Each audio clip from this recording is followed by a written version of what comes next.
ನಾವು ಹಾಲನ್ನ ಈ ರೀತಿ ಉತ್ಪಾದನೆ ಮಾಡಿದ್ರೆ ನಾವೆಲ್ಲ ಸಾಲದಲ್ಲಿ ಸಿಕ್ಕೊಳ್ತಾ ಇದ್ದೀವಿ. ಅದಕ್ಕೋಸ್ಕರ ಹೆಚ್ಚಿಸಬೇಕು ಅನ್ನತಕ್ಕಂಥ ಒತ್ತಡ ನಿರಂತರವಾಗಿ ಹಾಲು ಉತ್ಪಾದನೆ ಮಾಡತಕ್ಕಂಥ ಹಳ್ಳಿಗಾಡಿನಲ್ಲಿ ಇರ್ತಕ್ಕಂಥ ರೈತರು ಕೂಡ ಇದೆ.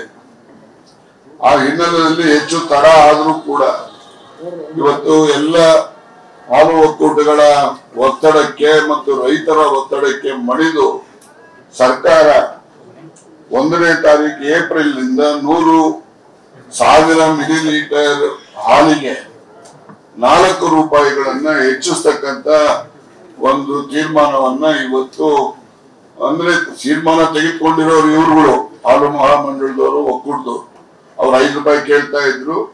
ಕಡೆಗೆ ಸರ್ಕಾರದಲ್ಲಿ 4 ರೂಪಾಯಿ ಆದ್ರೂ ಕೂಡ ಹೆಚ್ಚಿಸ್ತಕ್ಕಂಥ ತೀರ್ಮಾನವನ್ನ 1ನೇ ತಾರೀಕಿನಿಂದ ಜಾರಿ ಬರೋ ರೀತಿಯಲ್ಲಿ ತೆಗೆದುಕೊಂಡಿದ್ದೇವೆ. ಇದನ್ನ ನಿಮ್ಮ ಮೂಲಕ ತಿಳಿಸ್ತಕ್ಕಂಥದ್ದು. ಜೊತೆಯಲ್ಲಿ ಈ ಏನು 4 ರೂಪಾಯಿ ದರವನ್ನ ಹೆಚ್ಚಿರ್ತೇವೆ, ಈ 4 ರೂಪಾಯಿನ ಸಂಪೂರ್ಣವಾಗಿ ರೈತರಿಗೆ ಅದನ್ನ ಮುಟ್ಟಿಸ್ಬೇಕು.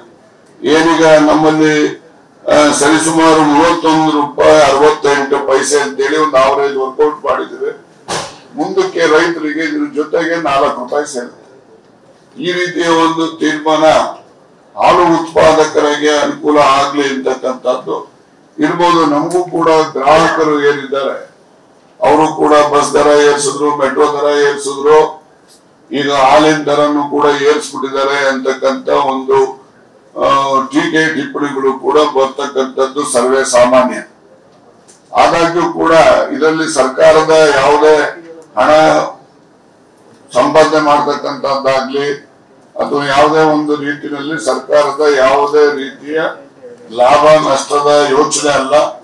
ಇದು ಹಾಲು ಉತ್ಪಾದಕರಿಗೆ ಕೊಡ್ತಕ್ಕಂಥ ಒಂದು ಸೌಲಭ್ಯ ಅಂತ ಹೇಳಿ ಈ ಸಂದರ್ಭದಲ್ಲಿ ನಾನು ತಮ್ಮ ಮೂಲಕ ಈ ಭಾಗದ ಅಂದ್ರೆ ಈ ನಮ್ಮ ರಾಜ್ಯದ ಹಾಲು ಉತ್ಪಾದಕರಿಗೆ ಈ ಸಂದೇಶವನ್ನ ಸರ್ಕಾರದ ವತಿಯಿಂದ ಕೊಡ್ತಕ್ಕಂಥ ಜೊತೆಯಲ್ಲಿ ಗ್ರಾಹಕರಿಗೂ ಕೂಡ ನಾವು ಸ್ವಲ್ಪ ಅನಾನುಕೂಲ ಆಗುತ್ತೆ ಅಂತಕ್ಕಂಥದ್ದನ್ನು ಒಪ್ತೇನೆ.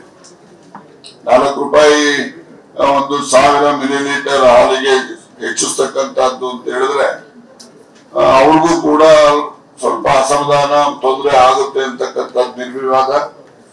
ಆದ್ರೂ ಕೂಡ ನಾವು ಏನ್ 4 ರೂಪಾಯಿಯನ್ನು ಹೆಚ್ಚಿಸಿರ್ತಕ್ಕಂಥ ಹಣ ಪೂರ್ಣವಾಗಿ ರೈತರಿಗೆ ಇದನ್ನ ನಾವು ತಲುಪಿಸ್ತಕ್ಕಂಥ ಹಿನ್ನೆಲೆಯಲ್ಲಿ ಅವರೆಲ್ಲರೂ ಕೂಡ ಸಹಕಾರ ಕೊಡಬೇಕು ಗ್ರಾಹಕರು ಅಂತಕ್ಕಂಥ ಮನವಿಯನ್ನು ಕೂಡ ಈ ಸಂದರ್ಭದಲ್ಲಿ ಮಾಡಲಿಕ್ಕೆ ಬಯಸ್ತೇನೆ.